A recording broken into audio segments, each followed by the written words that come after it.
lot of people don't know this, but I signed Ragini MMS 2 before Bhushan 2 was shot. So it was a long time ago that this movie has been in the making. And Ekta came out and met me. Obviously, at that time, I didn't know, what Balaji was, who Ekta really was. I mean, I had the general idea, but I had to do a little bit of research. And, they were really nice, and it was easy to work with them. So that's why I said yes. Horror, so it's a little bit of horror and a little bit of sex. Really simple, but it's a mix of the two. It's I don't know if a lot of American horror movies have this mix of like horror and sexiness. We see it a lot in the U.S. So for me, this is not something that's abnormal, but it is new for India and India seeing it. It's not anything that I think anybody hasn't seen before, but it's definitely very sexy and very scary. Working with Miss Ekta Kapoor has been amazing. This has been a long journey for all of us, and it's something that she's worked really, really hard on, making sure that every part of this film is perfect. It's scary, and she's been so much fun to work with. I don't see her a lot, but when I do, it's always pleasant. Working with Bhushan Patel it was fun. He definitely knows his horror. He knows what he wants, and we had a great time shooting on set. My favorite is this climax of the movie, and I worked really, really hard on it. Like scary, like ghostly scary? Nah, not a whole lot.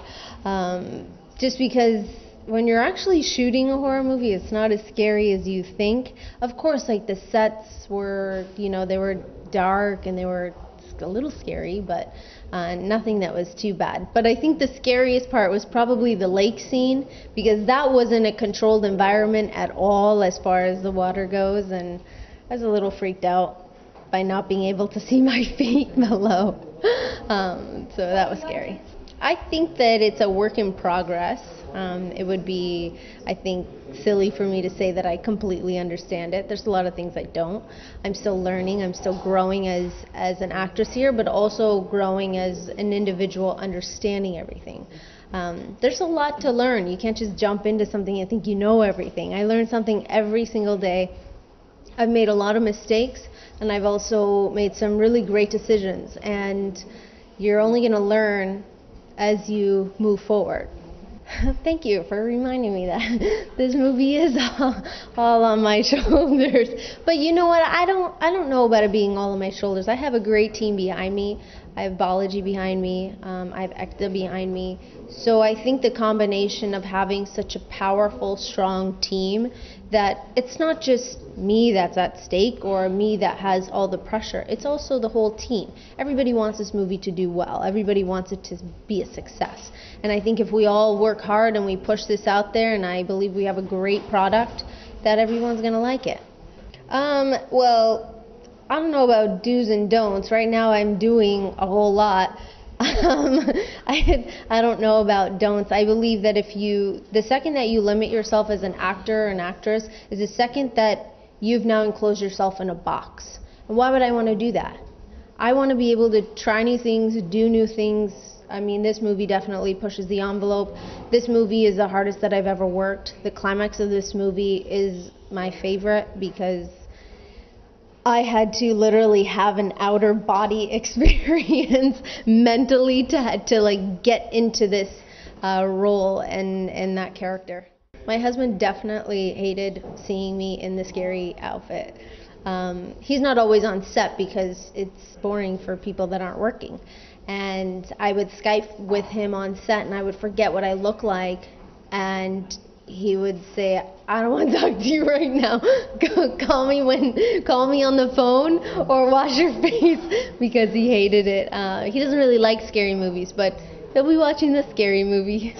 I haven't really seen horror.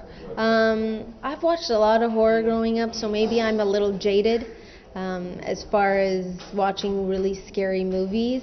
And I haven't seen one where I left the movie theater going, oh my gosh. The only one that's ever come close is the first Ragini. And the reason I love that first Ragini is because it felt real. It felt like, you know, like Blair Witch Project or Paranormal Activity, where they're holding their little cam and they're going through the house.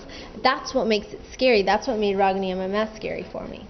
My favorite song obviously is going to be Baby Doll. It's my first song. There's a lot of production value behind this song. It's a catchy tune. There's millions of hits online right now, which is great. And I worked really hard on that song. And to all my fans out there watching and listening, I want you to go watch Ragini MMS 2 on 21 March and 21st of March, and I want you to enjoy. Go in there. Don't go alone. Bring a date, bring a friend, bring anyone that you could hold on to, because I'm going to scare your pants off.